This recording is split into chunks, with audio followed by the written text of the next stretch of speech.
السلام عليكم ورحمة الله وبركاته. ازيكم يا حبايبي؟ عاملين ايه؟ يا رب دايما تكونوا بخير. النهارده ان شاء الله جايبه لكم لازانيا بطريقه بسيطه، ويا رب تجربوها وتعجبكم. بس قبل ما اقول لكم على الطريقه، صلوا على رسول الله عليه افضل الصلاه والسلام، ويلا نبدا الفيديو بتاعنا. هنا يا بنات، انا الاول حاجه ما بعملها في اللازانيا بعصج اللحمه المفرومه. انا عامله ربع كيلو لحمه مفرومه على العلبه بتاعه اللازانيا اللي هي الملكه. العلبه دي ب15 جنيه. هي انا هعمل ربع كيلو لحمه مفرومه، اعملي عليها زودي البصل شويه. عموما يا بنات، في اي تعصيجة سواء بشاميل او لازانيا او اي حاجه باللحمه المفرومه، لما انت تزودي عليها اصلا كميه البصل كده في التعصيج، بتدي اصلا تسكيره للحمه المفرومه وبتزود الكميه. فانا شايفاها بصراحه مناسبه قوي، كفايه قوي عليها ربع كيلو. في ناس بتحط نص كيلو، بس انت دلوقتي هتشوف الكميه اللي انا عاملاها هتبقى كتيره معاكي. خلاص، يعني هو ربع كيلو، حط عليها مثلا ربع كيلو او كمان زياده بصلتين عليهم. عادي مش هيبان، وهتدي تسكيره حلوه للحمه المفرومه وتبقى طعمها جميل. هنا يا بنات جبت زي ما انتم شايفين كده مقلايه، وحطيت فيها معلقه زيت ما تكتريش، وشوحت بس البصل كده تدبل. انا مش عايزه ادي لون خالص للبصل. وانزلي عليها باللحمه المفرومه، وانزلي عليها اول ما تحطي خلاص اللحمه المفرومه، انزلي عليها بالبهارات بتاعتها اللي هي ملح وفلفل اسمر وبهارات لحمه، ودي رشه بابريكا صغيره. وهنا يا بنات اللي هتديها طعم برضو مختلف ويبقى معاكي جميل اللي هو الزعتر الناشف. خلاص، حطي كده نص معلقه زعتر ناشف، اللي هو الزعتر المجفف، هيديه طعم جميل جدا ويبقى مميز اصلا عن البشاميل خالص. وهنا برضو يا بنات انا بحط جزرايه كده مبشوره، ابشروها كده بالمبشره او اضربها في الكب زي ما انت عايزه، وانزلي عليها على اللحمه المفرومه. انا سواء بعمل المكرونه بالبشاميل او اللازانيا انا بحط فيها جزره. خلاص، وهنا الطماطم دي طماطم انا كنت مفرزاها في الفريزر، زي ما قلت لكم قبل كده في الفيديوهات اللي قبل كده، اللي انا طبعا ما بستغناش عن تسبيكه الطماطم ديت. لازم تبقى عندي في الفريزر كده، هو كل شويه بتسهل عليا الطبيخ، بدل ما اجيب طماطم ولسه اغسلها واضربها في الخلاط، فتمام اللي بتبقى عندي موجوده. هنا يا بنات بقى علشان طبعا المكرونه بتاعه اللازانيا دي مش بنسلقها، فهي هتستوي في الصوص دوت وهتستوي في البشاميل، فلازم نزود ميه كده، هتاخد غلوتين ويبقى فيها صوص كده زي ما انتم شايفين، ما تبقاش ناشفه قوي زي المكرونه بالبشاميل، لا دي حاجه ودي حاجه. هنا انا بعمل بقى البشاميل نفسه، حطيت معلقتين زيت على مكعبين كده زبده صغيرين، وهنزل عليهم بالدقيق، هحط 4 معالق دقيق. هو الصوص دوت بيبقى خفيف غير البشاميل برضو. تمام، انا ما سرعتش المقطع ده، انا عايزه اعرفكم يعني اوريكم خطوه بخطوه كده. اللي هو البشاميل نفسه مش بيبقى تقيل وما كلكعش معايا ولا حاجه. هنا انا حسيت الدقيق كده يعني تقيل معايا، زودت مكعب زبده حسب برضو ما تشوفوا وانتوا هتعرفي. اول ما تشمي كده التحميصه بتاعته، هتنزلي عليه باللبن بس علشان يا بنات ما يكلكعش معاكي. هنا انا كنت قافله، يعني انا قعدت اقلب فيه تقلبتين كده وقفلت النار. خلاص، يهدى شويه كده وانزلي عليه باللبن، اللبن يبقى دافي ما يبقاش سخن ولا ساقع.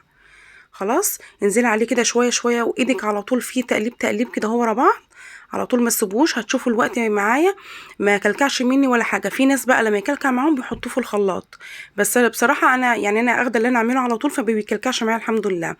فانا انا هنا ده من المقدار ده لتر لبن، فهزوده ميه برضو معاكم عشان يعني كتوفير برضو، يعني مش هحط كل الكميه بصراحه لبن، عشان هو اخد مني هياخد مني كتير لبن لو انا حطيت، فانا هحط اللتر لبن وهزود ميه قدامكم دلوقتي.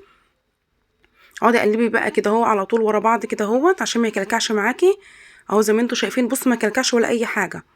اهو بحط اهو بقيه اللبن وهزود ميه معاكم، عشان انا بحب اصلا كمان صوص البشاميل كتير، عشان بنحط في النص وبنحط فوق.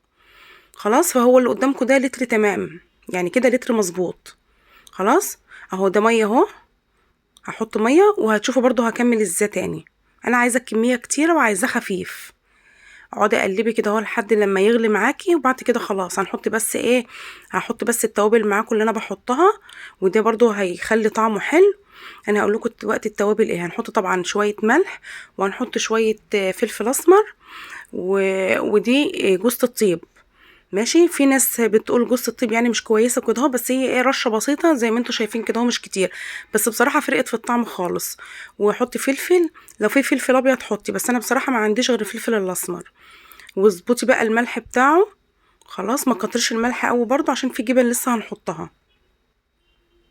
خلاص. وده يا بنات مرق الدجاج دي من كنور. بصراحه الكيس ده كان بجنيه ونص، انا جبت كيسين حطيتهم. بصوا يا بنات غير طعمها يعني 180 درجه، والله يا بنات خلى طعمها مختلف جدا. جيبي الكيسين دول وحطيهم، هيدي طعم يعني تاني خالص للبشاميل. لو انت بقى عندك قشطه وعايزه تزودي النكهه او جبنه نستون براحتك، عايزه تحطي حطي، بس انا بصراحه ما كانش عندي فاكتفيت. انا كده كده حاطه زبده وحاطه لبن كميه زي ما انتم شايفين، فانا ما محتاجتش بصراحه ان انا احط يعني. خلاص لو عندك وش اللبن وعايزه تحطي حطي.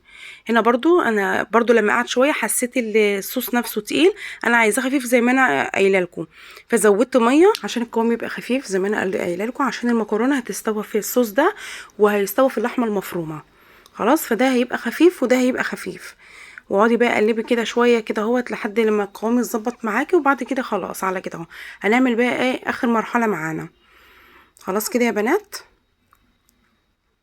اهو، بصوا ولا فيها اي كلكوعه ولا فيها اي حاجه اهي زي ما انتم شايفين كده اهو. ووريكم برضو اهو، هوريكم برضو بالمعلقه انا قصدي ايه. بصوا خفيفه ازاي اهي يعني ايه. وانا حطيت زي ما قلت لكم 4 معالق دقيق عشان انا بنحب البشاميل يبقى كتير نفسه. هنا هدي المكرونه اهي اللي بوريها لكم، اللي هي المكرونه الملكه. خلاص في ناس بتعملها اللي هي بتسلقها، بس انا بصراحه يعني انا عملتها كذا مره، انا عمري ما سلقتها، انا بعملها وهي يعني هي كده، هي مش محتاجه سليق ولا اي حاجه، هي تستوى في الصوص ده وهتستوى في الفرن. خلاص انت اهم حاجه بس تكتري الصوص بتاع البشاميل، واللحمه المفرومه يبقى فيها الصوص كده زي ما انا قلت لكم ميه شويه. هندهن بقى الصينيه كده اهوت القالب كده اهوت بالبشاميل، ورصصي كده المكرونه زي ما انتم شايفين. حاولي بقى تظبطي نفسك وانت بتحطيها، يعني لو الحته دي هتبقى كبيره عليها اقطعيها اكسريها عادي زي ما انتوا هتشوفوا الوقت انا كسرتها ازاي، واملي الصينيه بيها. خلاص. هي الصينيه دي مقاس الوسط في الثلاث صواني اللي بتبقى فوق بعض، دي الصينيه الوسط. خلاص هي اخدت بالظبط المقدار دوت. الملكه ديت 400 جرام مش نص كيلو تم، هو 400 جرام بس اخد بالظبط مظبوط اللي هو مقاس الصينيه. خلاص كده اهو. بعد ما حطيت اول طبقه هنزل عليها بالبشاميل، وهنزل عليها باللحمه المفرومه اهو. بص كميه اللحمه المفرومه، انا عايزه بس تاخدوا بالكم لكميه اللحمه المفرومه دي، يعني كميه بزياده قوي على الصينيه. يعني لو انا كنت عملت نص كيلو كانت هتبقى كتير، فانا زي ما قلت لكم انا زودت الكميه بالبصل وزودت الكميه بالجزر، ولا فرقت معايا خالص، يعني عطت طعم جميل البصل والجزر، ما بانش بقى ولا اي حاجه. خلاص. هنا حطيت جبن. الجبن دي برضو حسب المتوفر عندك، يعني انا حاطه في النص ده، حاطه ميكس ما بين الشيدر والموتزاريلا والرومي. انت برضو لو مش متاح عندك خلاص، يعني الخطوه دي اختياري. خلاص الخطوه اللي في النص دي اللي انا حاطه الجبن دي اختياري، انت براحتك، عندك ما عندكيش خلاص. خلاص بعد كده ما رصيت تاني اهو زي ما انتم شايفين المكرونه، وهنزل عليها بالصوص. يعني امشي على نفس الخطوات دي كده بالتبادل. خلاص اهي. انتوا هتشوفوا الوقت كميه البشاميل يا دوبك بالظبط. هننزل عليها بكميه اللحمه المفرومه تاني اهو زي ما انتم شايفين، وهي زي ما انتم شايفين اللحمه المفرومه ازاي الصوص خفيف بتاعها. ده بقى هو المطلوب اللي انا قصدي عليه، عشان كل ده هيستوى في بعضه، كل ده هو دوت اصلا اللي هيسوي المكرونه. خلاص. وهنزل برضو بكميه الجبن زي ما انا قلت لكم. خلاص الجبن دي اصلا يا بنات يعني انا بجيبها، يعني بجيبها حوالي كل شهرين، يعني انا مش تملي بيبقى بجيب مثلا جبنه رومي مبشوره، بجيب شيدر، بجيب موتزاريلا. خلاص الشيدر برضو ده مش بجيبه ساعات اساسي، ساعات وساعات، بس انا القصد اللي انا بقول لكم كده ان انا مش بجيبه كل شهر، يعني بجيب مثلا كيلو موتزاريلا ونص شيدر ونص رومي، وبيقعد عندي بالشهرين وبال3 ساعات، وبعمل بيتزا وبعمل كذا حاجه بيه. خلاص يعني مش كل شهر بجيبه. هنا اهو يا بنات اهو دي اخر طبقه، لا دي مش اخر طبقه، لسه في لحمه مفرومه اهي، هي تاخد كذا طبقه فوق بعض.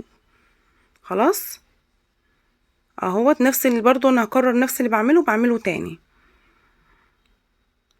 اهو كده اهو. وهكسر برضو من تحت كده اهوت علشان ايه الصينيه يبقى كلها فيها. نوع الملكه دي يا بنات جميله، انا ما جربتش بصراحه غيرها، يعني انا تملي اللازانيا ما بعملها ما بجيبش غير الملكه، ما جربتش حاجه تاني، بس اكيد في انواع تانية هتبقى اغلى، بس دي ما شاء الله جميله وبتطلع مظبوطه معايا. خلاص. والصينيه دي يا بنات والله كفتني، يعني كفتنا يوميها وفاض منها لتاني يوم برضو يعني 4 قطع كده حلوين.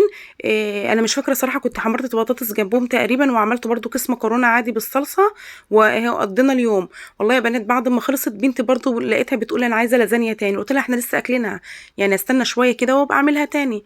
يعني لو اعملها مثلا كل شهر مره ولا حاجه. بصراحه كان طعمها جميله، وجربوا الزعتر كده اللي بقول لكم عليه في اللحمه المفرومه، عطى طعم مختلف خالص بصراحه.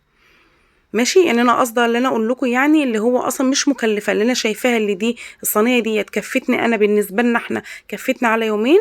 هي علشان يا بنات كميه البشاميل اللي فيها كتير والجبن، فتحس ان هي دسمه شويه. انتوا لو هتعملوها مثلا ممكن تفيض منكم برضو، ممكن ما تخلصهاش في يومها، ممكن تفيض منكم مثلا قطعة او قطعتين. تاني يوم هتحمري جنبهم بطاطس، هتعملي جنبهم برضو لو شوية مكرونة كده ولا حاجة بالصلصة. اهي برضو هكفتنا برضو كده هوت يومين، وبرضو هي مشت معانا الدنيا. هنا يا بنات اهو خلاص كده انا بحط اخر طبقة كده اهوت، واحط بقى البشاميل عليه. بس لو وصلت معايا لحد هنا للفيديو فضلا وليس امرا، ما تنسوش تحطوا لي لايك وتشتركوا في القناه وتفعلوا زر الجرس على الكل عشان يوصل لكم كل جديد مني. هنا يا بنات خلاص، هنا بحط اخر طبقه من البشاميل اهو زي ما انتم شايفين. شوف البشاميل ما شاء الله انا مكتراه. انتوا بقى لو انتوا مش عايزين تحطوا طبقه يعني بعد ما نحط طبقه البشاميل خلاص، لو انتوا مش عايزين تحطوا جبن زي ما انا هحط، ممكن تجيبي مثلا وش القشطه بتاعه اللبن وترشيه عليه، برضو هتديكي نفس النتيجه بتاعه الجبن. تمام. بس انا عشان عندي بس الجبن موجوده حطيت. هنا انا حاطه بس من فوق كده اهو جبنه موتزاريلا، وحاطه في النص زي ما قلت لكم جبنه شيدر على رومي على موتزاريلا. خلاص انتوا لو مش عايزين حطوا من فوق معلقه قشطه وخلاص. بس كده اهو. وهكون طبعا مسخنه الفرن، وبعد كده هخليها وسط، يعني درجه الحراره هخليها وسط. هتستوى، وشوفوا الوقت هتتقطع ازاي معايا اهي ما شاء الله.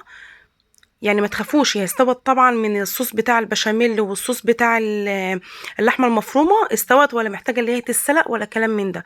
انا هنا بقطعها لكم وهي سخنه.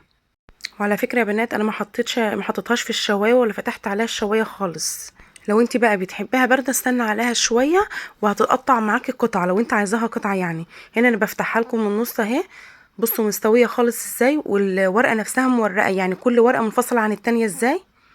واستوت خالص، يعني ولا احتاجت تتسلق ولا احتاجت حاجات من دي. اهي بتتقطع معايا، وطعمها يا بنات والله كان تحفه، اتمنى تجربوها ان شاء الله هتعجبكم.